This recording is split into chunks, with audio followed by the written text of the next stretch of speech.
नमस्कार दोस्तों, let's study YouTube channel पर आपका हार्दिक स्वागत है। आज जो है वो हिमाचल प्रदेश सरकार की कैबिनेट बैठक थी और कैबिनेट में जिन सरकारी भर्तियों को अप्रूवल दिया गया उनके ऊपर हम ऑलरेडी बात कर चुके हैं, लेकिन इसमें हम बहुत सारी अलग अलग चीज़ों के ऊपर बात करेंगे।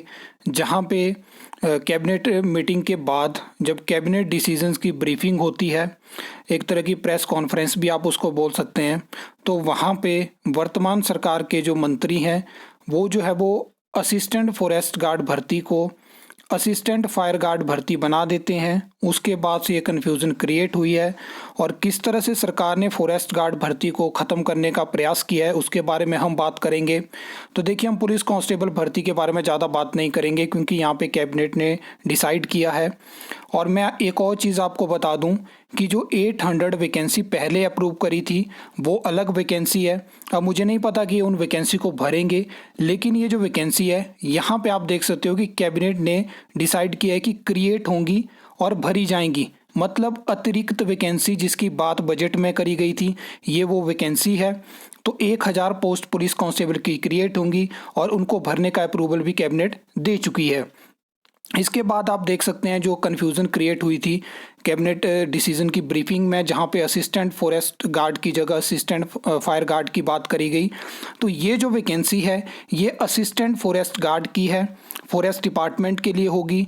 500 टोटल वैकेंसी रहेगी और इन वैकेंसी में 50% का कोटा रहेगा वन मित्रास के लिए। मतलब वन मित्र जो भर्ती हुई थी तो उनके लिए मौका रखा गया, जहां पे वर्तमान मुख्यमंत्री ने बात करी थी कि हम आपके बारे में कुछ सोचेंगे, तो ये चीज़ सोची गई है। आपको याद होगा कि फॉरेस्ट गार्ड की 100 वैकेंसी भरी गई, अप्रूव करी गई थी। लास्ट ईयर की ये बात है। फिर जून जुलाई के आसपास पूरा उसमें सर्कल वाइज भी ब्रेकअप बन चुका था, लेकिन जब बात आई कि आगे जो कैटेगरी वाइज ब्रेकअप बनेगा तो उसके बाद फॉरेस्ट गार्ड भर्ती को रोक दिया गया। मुझे उस टाइम से डाउट था कि जैसे जैसे कई रेगुलर वैकेंसी में असिस्टेंट नाम जोड़ा जा रहा है और उनको टोटली कन्वर्ट किया जा रहा है, वैसे ही यहाँ पे चीज़ें हो सकती हैं। आपने मेरी वीडियो देखी होगी सुबह, जहाँ पे मैंने बात करी थी कि फॉरेस्ट गार्ड भर्ती के बारे में मुझे लग रहा है कि कुछ हो सकता है, और इन्होंने उल्टा किया, उसको असिस्टेंट फॉरेस्ट गार्ड बनाया। अब ये जो भर्ती होगी ये कहीं ना कहीं वैसे ही भर्ती होगी जैसे कि असिस्टेंट स्टाफ नर्स भर्ती है। टेम्पररी इस भर्ती को रखा जाएगा और हो सकता है कि इसका एग्ज़ाम राज्य चयन आयोग हमीरपुर ही कंडक्ट करवाए, तो 50% कोटा रहेगा। एक और चीज़ के ऊपर बात करेंगे कि आपने पिछले 1-2 सालों में बहुत सारी खबरें सुनी होगी, बहुत सारे लोगों ने भी क्रिटिसाइज़ किया कि जो वर्तमान सरकार है वो क्या कर रही है कि रेवेन्यू डिपार्टमेंट में जो रिटायर हो रहे हैं नायब तहसीलदार पटवारी, उनको जो है दोबारा से री एम्प्लॉयमेंट या री एंगेजमेंट आप उसको बोल सकते हैं।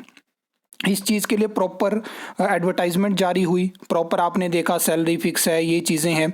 लेकिन पहले जो भर्तियां हुई वो रेवेन्यू डिपार्टमेंट से रिटायर होकर रेवेन्यू डिपार्टमेंट में ही दी गई, लेकिन अब सरकार ने शुरुआत कर दी है कि रेवेन्यू डिपार्टमेंट से रिटायर हुए एनटी और पटवारी को इसमें फॉरेस्ट डिपार्टमेंट में अब नियुक्ति दी जाएगी।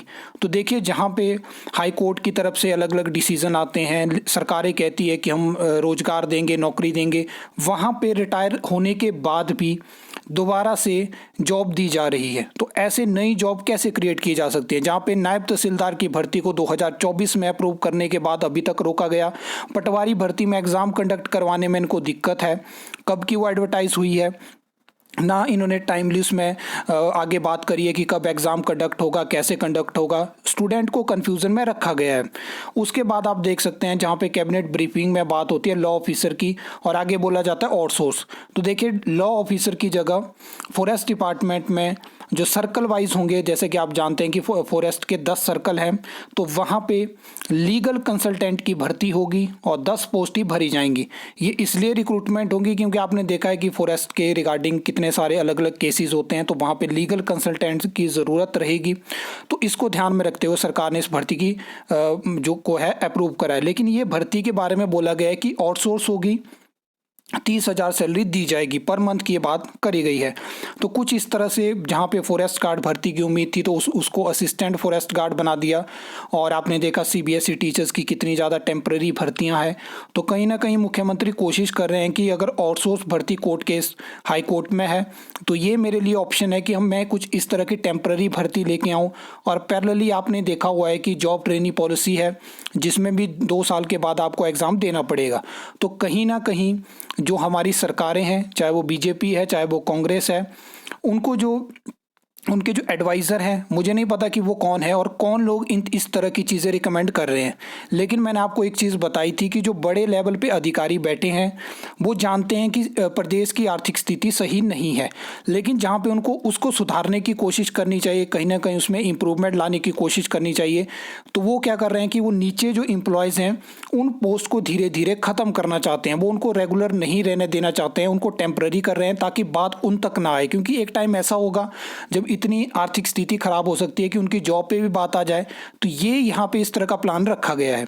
और बाकी आपको क्या लगता है, आप वीडियो को ज़्यादा से ज़्यादा ज़रूर शेयर करना। आई होप आपको ये वीडियो अच्छी लगी होगी, इन्फॉर्मेटिव लगी होगी। तो वीडियो को लाइक कमेंट शेयर कर सकते हो, चैनल को सब्सक्राइब कर सकते हो फॉर द न्यू अपडेट्स के लिए।